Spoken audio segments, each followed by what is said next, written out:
It's a good idea to build a table as a workspace. In this case, a couple of sawhorses, a piece of plywood, and the plywood needs to be thick enough that it supports whatever it is you're doing. In this case, a piece of 5/8 inch CDX plywood.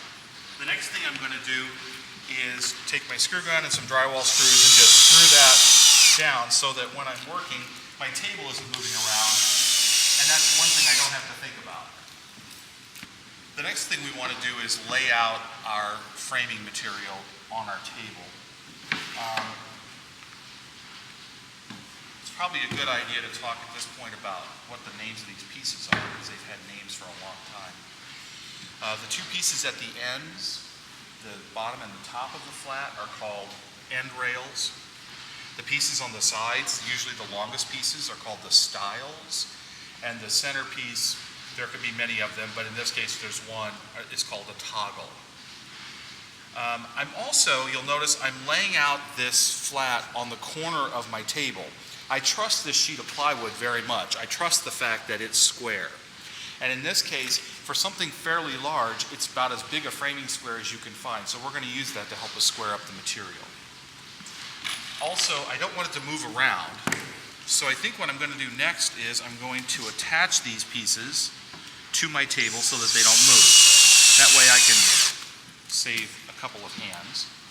And I'm going to make sure that it's lined up very nicely on the end of my plywood. You'll also notice I'm putting my screws in a particular location that is inside of where my corner blocks are going to be in a moment, so that I don't build the whole flat having it screwed down to the table before I start. Now that we have the flat laid out on the table, we need to assemble it. So what I'm going to do is I'm going to attach a corner block to this corner. And we don't want to, when we go to do that, we don't want to put the corner block right in the corner of the flat, because if we were to have another flat that lines up to it in some way, it's going to get in the way of that attachment. So we want to always leave our corner blocks and our keystones in a certain distance from the edge. Ideally, that distance would be the thickness of whatever the flats are that we're building. And in this case, we're building a hardcover flat, and that means that the flat is going to be the thickness of our material here, which is 3/4 of an inch, plus the thickness of the cover, which is 1/4 of an inch, so 1 inch total. So what I'm going to do in this case is I'm going to take a piece of my framing and a piece of quarter ply, and I'm going to mark the corner so that I'm sure not to attach the corner block outside that line. And then I'm going to mark all the other corners while I'm here. Okay, now those are all marked.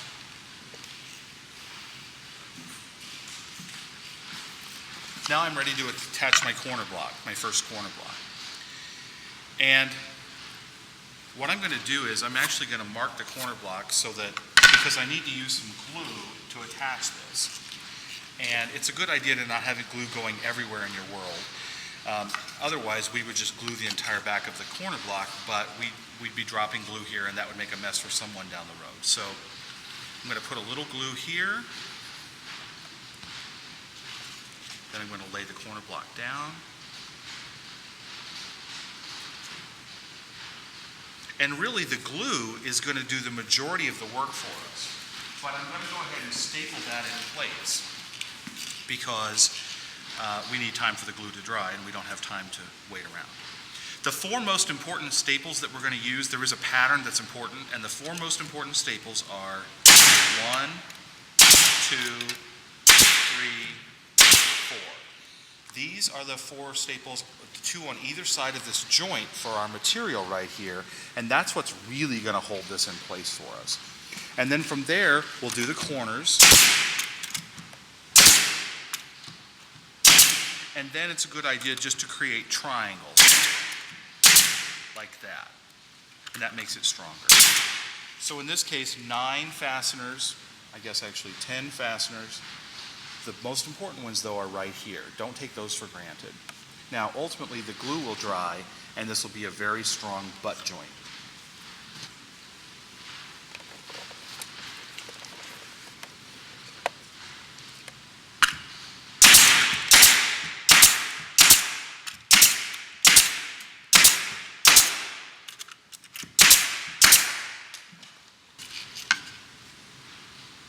Notice that my frame is a little bit bowed out there, so I'm going to make sure to take care of that as I do it.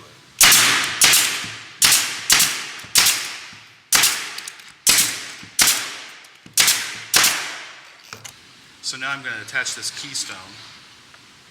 This is really called a strap, but that's another story. Again, the 4 staples on either side of the joint are the most important.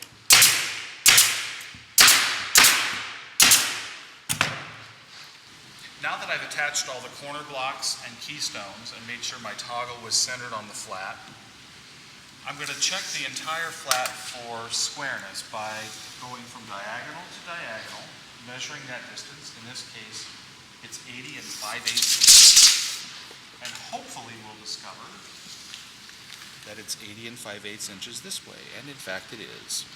So we know that it's nice and square.